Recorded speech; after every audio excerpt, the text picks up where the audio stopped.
We're here at the post-game University of St. Thomas women's basketball press conference following the team's 87-78 win over the 20th ranked Austin College Kangaroos. We'll turn it over to Coach for her opening statement.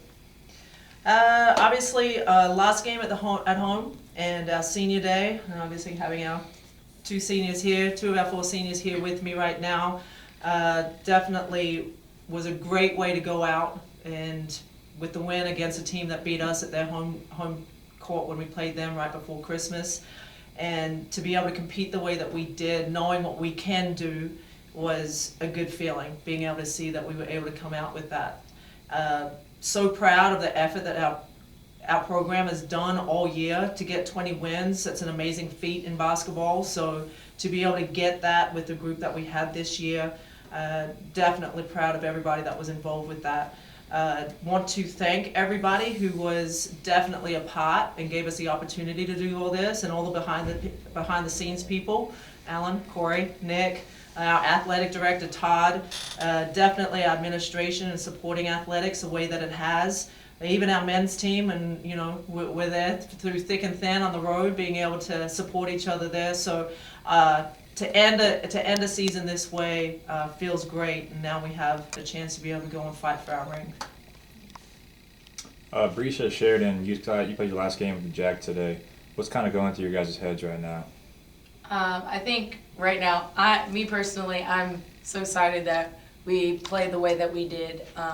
We always, I think it's tough when we put ourselves in situations like that, but the entire time we figure out how to just stay together and always just, work together, play as a team, and we listen to our coach. And, I think when we do all of that, it's just really great. We have a good chemistry, and, we may fight like siblings or, but I think at the end of the day, we love each other. And when we get out there and we play like we did tonight, we can do anything, and we'll reach for the stars. Like, we'll just keep going from here. For me, it's kind of bittersweet. I'm more of the sensitive one on the team, so I'm gonna try not to, I'm gonna try to hold my tears back. But it's all in all like a great feeling. Like she said, like we played really great tonight, and through adversity, we performed, and like we played well. Like we, third quarter we had a little stumble, but like all in all, we played like a team, and like it's just a great feeling to be able to finish like that at on our home court and for our last game, and just to have that connection with the other seniors for this year, and tonight showing the crowd what we're capable of, and how much we were able to overcome like anything. Just it's amazing, I'm truly like grateful right now, and like I said at the beginning, bittersweet. I'm gonna miss them, Coach. I'm gonna miss being her player. Miss all the goods and the everything. Like it's just it's Teachable moments. Yeah, yeah, I can say teachable moments. Teachable moments. But all together, like we had a great foundation that she's laid for us, and we hope when we leave that the people under us, our teammates under us, like they keep the tradition going, the culture going, and let's get it. Yeah. No, they're definitely the senior group this year, and being with a group like this for a couple of years and seeing the consistency that we have is definitely something that's helped us build the culture that we need to be moving forward. And we're really excited to be able to do that. Obviously, statistically wise in this game, Sheridan came out with another double-double. She had 27 points and 13 rebounds. It was instrumental in making sure that we kept the movement going and keeping that win where it was. Bresha came in, she had 22 points and 7 rebounds. And then Jazz, our other senior, had 11 points, 6 rebounds, and 8 assists. So being able to have a playmaker like that to find the players that we need to play, I think we've built a foundation for the others to be able to definitely live up to, and the standards stayed high. So we're looking forward to finishing this season at the USCAA tournament, and then I'm looking forward to being able to get back at it and make sure that our culture and our program goes where it needs to go. All right, Coach. This senior group had to be special just from the recruiting part. You envision a lot of great things, but you don't see it until they step out on the floor. What was different about this bunch? First of all, this bunch came to me. I actually didn't really go and recruit them. So Sheridan came to me during. Taylor Mitchell is a really good family friend of theirs, and she came to me and said she wanted to have an opportunity, and I had seen some film on her from previously, and I was excited because her passion for the game. The first moment I met her and spoke to her was amazing, and just the standards she had for herself. I knew it was definitely somebody I wanted to coach. So, Sheridan was somebody who kind of fell in my lap, which you're always happy with people like that. But not only Sheridan, Bresha was another one who kind of fell in my lap. Being here on the volleyball team and being here, not even realizing that she had played basketball before, and had her come out to one of our tryouts. And I kind of looked at her athleticism and the rawness of her game and what she was able to do, and I was like, why would I not add a player like Bresha, who was able to knock down the three, extend the defense, run the floor, and be able to rebound the way that she could, and just purely because of her volleyball athleticism and jumping skills. So these two definitely, and obviously I had them for the whole time, so being able to do that was special. And then Brianna De Los Santos, she was somebody who was kind of around and I'd heard of, and again asked if she could come out, and she was definitely a player that we called her magnet at one point, because it seemed like every time the ball went up and she was around it, she'd get it. And she didn't have to jump for it or anything. So being able to have her and inside, she obviously went through some injuries, but we managed them and we've been able to do that. And then the last senior is Jazz Taylor, and we've had her for a year. And as I told these players and the seniors and the rest of the team, I've known Jazz for a really long time. I recruited her when I was at Rice. And when she said that she was really wanting to just come and play and be on the floor and play for me, I mean, that's what was special about her. And I knew what she was going to bring. I'm hoping by now the rest of the team understood why I brought her to this team and how playmakers should act, how playmakers should be, how the tempo and the energy and the passion that she brought on the floor is what we want and how we want to play. So I was excited to be able to add her, and I think she actually ended up the year our second leading assist in a single season.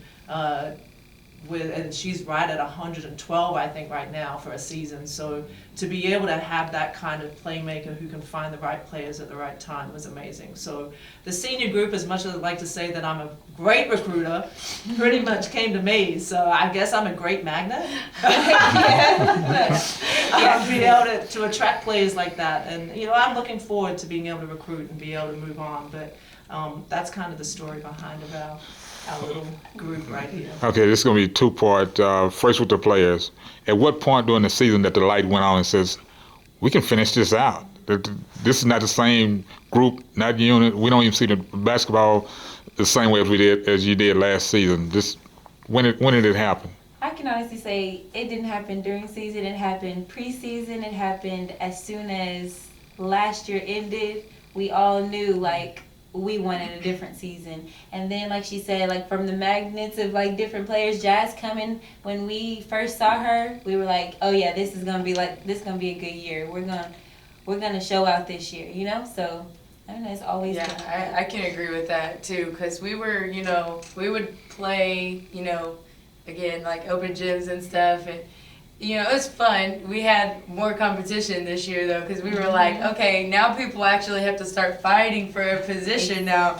Nobody's safe. So, it was it was great. But overall, I think, we just realized, we were like, hey, we've got all the tools here that we need. We have everybody that can run. Everybody's athletic. We can do things. And we just need to learn how to play together. And once we do that and we play together, we know that, we're strong. We can be unstoppable, but I don't even think we've reached our peak yet. So I think, going into this tournament, having the time that we have to kind of just refocus, gather, get everything together and get ready for the next team that we have to play.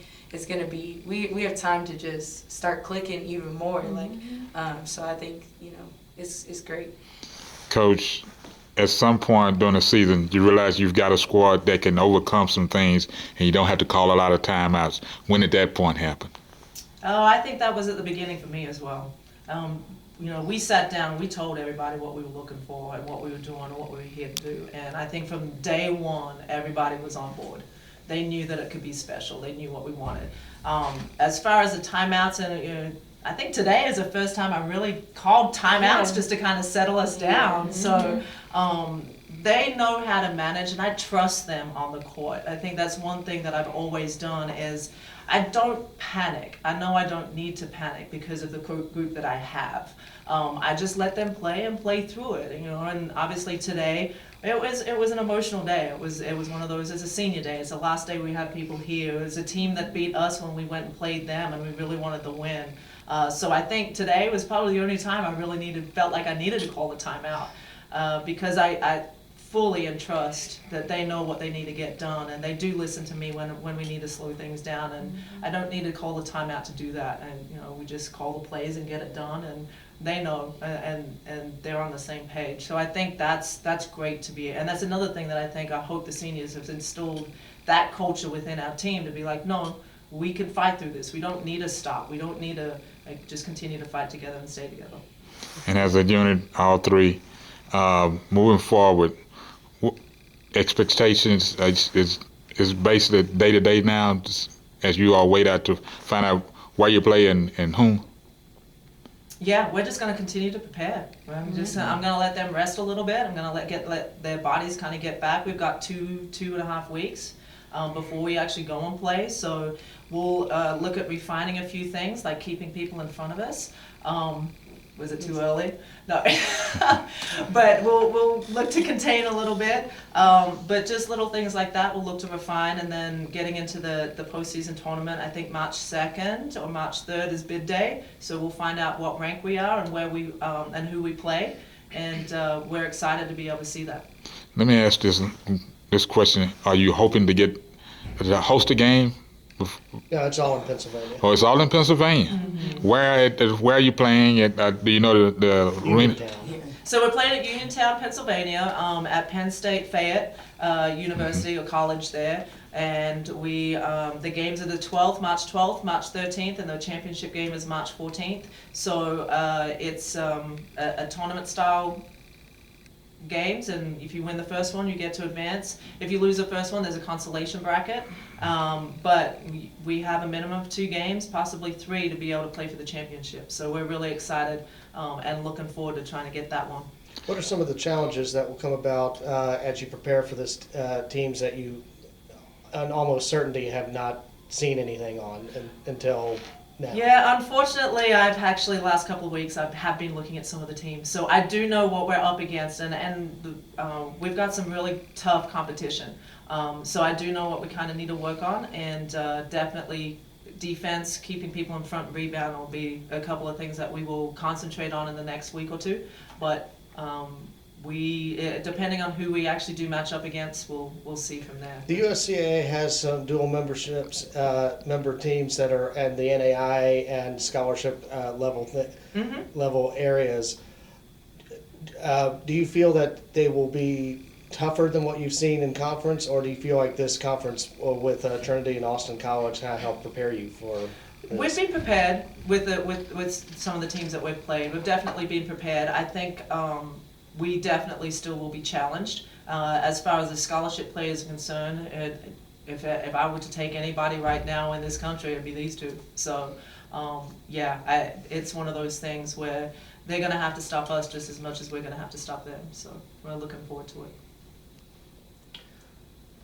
Any final thoughts, Bresha, Sheridan? Just how does it feel to have beaten 2 ranked teams at home this season? Oh man, great. I mean, I don't know.